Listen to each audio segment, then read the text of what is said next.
mengukuhkan kerjasama politik, sehingga itu sudah sangat kokoh, apalagi telah melalui tahapan mekanisme partai yang kita hormati dari P3, melalui mekanisme yang dikatakan oleh Ibu Megawati Soekarno Putri berjenjang dari rapat DPP P3, kemudian dibawa di dalam Rapimnas, sehingga sangat kuat secara legalitas kepartean dan juga legitimasinya.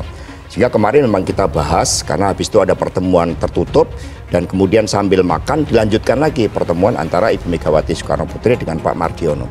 Di situ dibahas berbagai kemungkinan, dan kita ini kan bukan partai kemarin sore, sudah biasa. Kebutuhan, kita sepakat bahwa bangsa ini adalah dibangun atas dua pilar nasionalisme dan religiusitas begitu, sehingga spektrum P3 PDI Perjuangan hari ini sudah sangat lengkap begitu. Tinggal sosoknya nanti kita bahas setelah formasi konstelasi pengusungan Mas Ganjar ini lengkap. Kenapa? Karena itulah yang juga akan menjadi kekuatan kita di dalam melakukan pemenangan nanti. Ketika hari ini P3 PDIP kemudian langsung memutuskan siapa cawapresnya, yaitu sama dengan kita mengatakan yang lain, kamu mau ikut ini paketnya, kalau enggak nggak usah ikut, kan konyol juga. Ada 3 hal setidaknya yang harus dipertimbangkan untuk menyambung atau membangun kerjasama atau koalisi. Pertama, ya tentu standarnya yang normatif adalah kesamaan visi dan misi, platform apa yang mau dibangun, narasi apa yang mau dikembangkan gitu. Nah apalagi kalau misalnya tadi kan yang dikembangkan narasi nasionalis religius, politik amar ma'ruf nahi mungkar dan segala macam itu kan. Nah itu kan saya kira yang secara normatif mempertemukan dasar kerjasama itu. Nah yang kedua, saya kira setiap partai politik atau dengan calonnya ya ingin menang. Jadi harus mempertimbangkan siapa calon atau kandidat yang memang punya peluang menang. Ini yang dibutuhkan Ganjar menang mutlak dalam Pilpres 2024.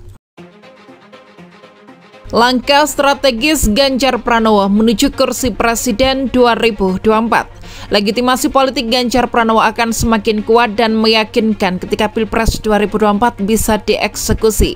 Dengan kemenangan mutlak bukan minimalis, Ganjar Pranowo disebut sebagai capres yang kokoh dan tereliminasi dari distorsi politik yang menyesatkan. Perhitungan strategis dan taktis akan menjadi bagian penting untuk menilai dan mengukur kesuksesan pencapresan Ganjar Pranowo sebagai calon presiden. Boleh partai berbesar hati untuk mengklaim partai mempunyai porsi maksimal secara alami, membuat capres yang didukung pasti menang. Saat ini Gubernur Jateng tersebut sudah mengantongi resmi pencapresan dari PDIP. Ketua Umum PDIP sudah ketok palu memerintahkan Ganjar Pranowo sebagai kader dan petugas partai untuk dicalonkan sebagai calon Presiden RI 2024. Resmi sebagai capres tertanggal 21 April 2023. Dimandatkan sebagai calon orang nomor 1 di Indonesia dan disaksikan langsung oleh Presiden Joko Widodo. Langkah politik yang segera dilanjutkan adalah melakukan perencanaan strategi pemenangan pemilihan presiden dan wakilnya. Ini akan menjadi peta jalan cetak biru yang menjadi pedoman utama meraih kursi jabatan presiden. Tugas PDIP sangat vital, harus menjamin kemenangan capres yang diusungnya. Sebagai pengusung Ganjar Pranowo, capres harus siap beradu strategi. Berapa skenario politik pencapresan yang bisa diambil PDIP? Skenario minimalis, jika PDIP memilih untuk menambah kantong perolehan suara yang berbeda, otomatis harus menambah koleksi perolehan suara dari partai lain. PDIP boleh saja tidak membutuhkan partai lain untuk menjadi partner koalisi. Perolehan kursi DPR sudah cukup mengantarkan ke kursi calon presiden.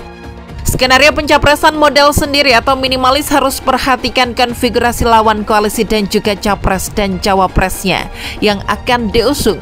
PDIP akan aman berjalan sendirian ketika capres dan koalisi partai lebih dari 3 pasang. Artinya, porsi suara akan terbagi menjadi 3 poros, memungkinkan PDIP akan dapat mengambil suara linier dengan perolehan suara pileg tahun 2019. Suara tersebut akan ditambahkan dengan suara dari cawapres. Resiko pencapresan sendirian riskan untuk diambil. Jaminan suara tetap dan suara baru belum bisa memastikan kemenangan. Spekulasinya ekstrim dan membahayakan. Posisi tawar kedua adalah PDIP melakukan koalisi terbatas dengan partai lain. Skenario oportunis. Cara ini diambil untuk memastikan perolehan suara dari dukungan politik partai yang akan diajukan sebagai partner. Cara ini juga diperuntukkan untuk mengelola tawar politik dan juga digunakan untuk menyandera kepentingan politik. Artinya, posisi PDIP tetap menjadi kunci semua hal berkaitan dengan pencapresan. Partai pendukung dinihilkan, bahkan tidak diberikan peran memilih atau mewakili posisi jabatan calon wakil presiden. Partai tambahan ini hanya diperuntukkan menambah suara. PDIP cukup memilih partai menengah yang berbeda ceruk suaranya dengan partainya, beda segmentasi suara dan juga perilaku pemilih. Posisikan PDIP bandar, pemilik tunggal pasangan capres dan cawapres.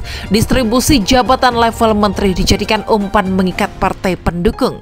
Kondisi idealnya ketika paslon capres dan cawapres minimal 3 pasangan. PDIP dan partai pendukung tambahan akan lebih pede dan bergerak lebih aman dan nyaman. Kepatuhan suara lebih terjaga dan akurasi terjadi.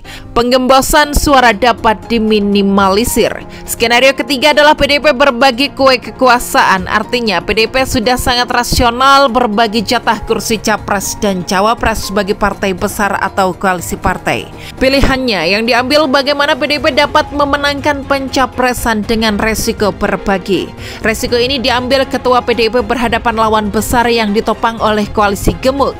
Dikatakan jika PDIP mendapatkan ancaman kekalahan atau terjadinya pemaksaan khusus yang harus diambil sebagai bagian operasi intelijen.